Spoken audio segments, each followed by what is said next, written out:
যেহেতু অসুস্থ মানুষ, চিকিৎসা তো করা প্রয়োজন। আর্থিকভাবে কোনো প্রবলেম হয়, আমি অবশ্যই এটা টেক কেয়ার করার চেষ্টা করব।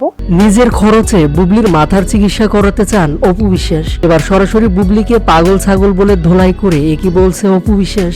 সম্পূর্ণ ভিডিওটি দেখে আপনার মতামতটি জানিয়ে দিন। শাকিব খান আমার লাইফের অনেক বড় একটা অংশ, পরিবার, সন্তানের বাবা। সম্প্রতি গণমাধ্যমে কথা বলার সময় অপু বিশ্বাসের উদ্দেশ্যে বুবলি বলেন, অপু বিশ্বাস এখন মানসিক রোগী হয়ে গেছে। বুবলি বলেন, অপু বিশ্বাস নিজের নিঃশ্বাসের থেকেও বুবলি নামটা বেশি নেয়। সব জায়গায় শুধু বুবলি বুবলি। ভাইরাল হওয়ার জন্য তিনি এমন কিছু নেই যা করছেন না। তিনি বুবলি নাম নিতে নিতে মানসিক রোগী হয়ে গেছেন। অপু দাবি করেন, সাকিবের নাম নিয়ে এখন টিকে থাকার চেষ্টা করছে বুবলি। সেই বক্তব্যের জবাবে নায়িকা বলেন, সাকিব আমার পরিবার, আমি সবসময় তার নাম নিয়েছি এবং সারা জীবন নেব। পরিবারের সদস্যদের নাম নিতে কেউ কখনো ক্লান্ত হয় না, তবে যাদের স্বার্থ থাকে তারা ক্লান্ত হয়। আর যে মহিলা অপু বিশ্বাস এসব বলছে সে কে? তিনি ছাগলের 3 নম্বর বাচ্চার মতো সবসময় আমাদের মাঝে তিরিং বিরিং করে, সারাক্ষণ নিজের মতো বানানো মিথ্যা রচনা করে।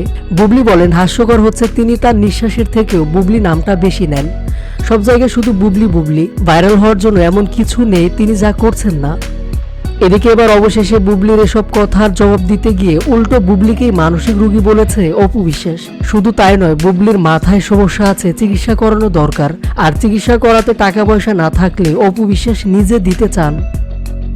সম্প্রতি এক সাক্ষাৎকারে এসবই বলেছেন এই জনপ্রিয় নায়িকা।